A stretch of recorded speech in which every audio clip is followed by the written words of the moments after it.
on, guys? Welcome back. I hope everybody had a wonderful Thanksgiving. I do want to apologize for not posting videos as consistent as I was. I had a loss in the family and a lot of crazy things have been happening to me lately, but everything's okay now. We're back and we missed about a week of coverage. Actually, 2 weeks. So I just want to hop in right into the portfolio. You guys can take a look here. The portfolio is doing well. We do have a couple positions that we open up that are new that you haven't seen yet. We do have a Twilio cover put as well, which is currently up. We got into some Lucid puts as well, cover put. We did sell some cover calls on Roku, Beyond. We closed them out already and we're doing another round actually as we're going. You guys can take a look here. I keep track of all this. And as you guys can tell, we made a ton of money on premium, man. We made a total of $2,215 in premium so far. It's been a great ride. That account is slowly and steadily increasing in value as time goes on because we're just collecting premium. And we're able to open up more positions as the balance increases, margin increases, and we have cover puts on Twilio and, like I said, Lucid. These are all expiring December 30th, so we do have a month time on these to play out. But again, it's free money,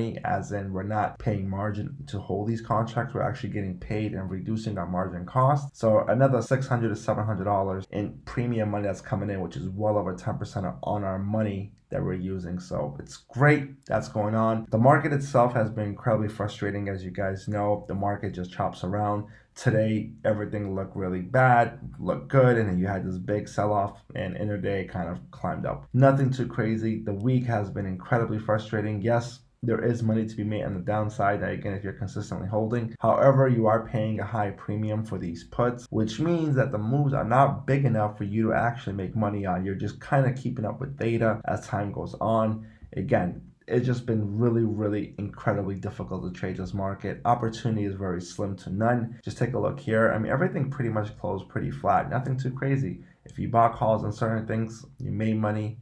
On certain things you made puts, but overall, people lost money. It's just the way the market is. It's incredibly frustrating. A lot of crazy things are going on, and that it's going to lead to the next conversation, what to expect. So that leads to the Fed right about 1:30 p.m. Jerome Powell is going to speak. Again, this isn't a FOMC meeting, but he will give some guidance, as in he'll talk about if he's being more hawkish or dovish based upon on the questions that he answers. There are some important data coming out as well. We have some PMI numbers, trade goods, domestic final sales. Some of these stuff are not really that important. Primarily, job openings is probably the biggest one on this list, and Jerome Powell coming in second at 1:30 p.m. And Thursday, we have jobless claims, we have more price indexes, more data coming out, a lot of great stuff going on at 3 p.m. Michael Barr speaks. Can't expect too much from this. Again, his opinion does matter because the Fed is kind of overall in the same page. So if one Fed is hawkish, one Fed is dovish, that could definitely spiral the markets in either or direction. So keep in mind, we have motor vehicle sales coming out as well. This is not a set number. This will come out in intervals, as in, for example, Ford might come out, at open, and then GM might an hour later, and then you might have Tesla come out. So it's throughout the whole entire day. Just keep in mind, once these numbers add up, we'll get to the expected number of 14.9 million.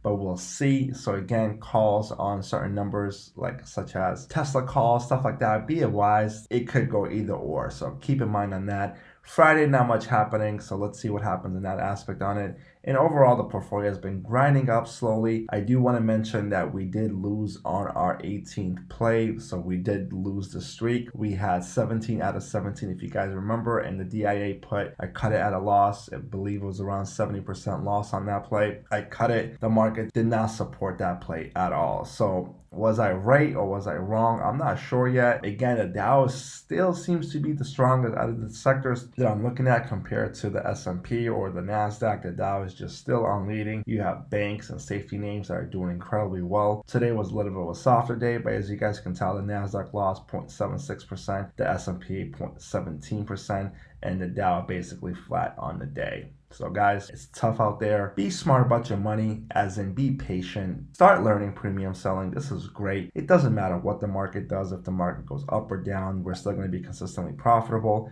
As you guys can tell, the portfolio balance is at $6,000. We already made a decent amount, roughly around a third of the money in the portfolio we already collected in premium. So that added to the value of the account, which allows us to buy more positions and make more money in the following weeks and months to come. But again, guys, I do apologize for not not being consistent. That is going to change. So subscribe if you're new, like, and let me know your thoughts in the comments, and I'll talk to you guys later. Peace.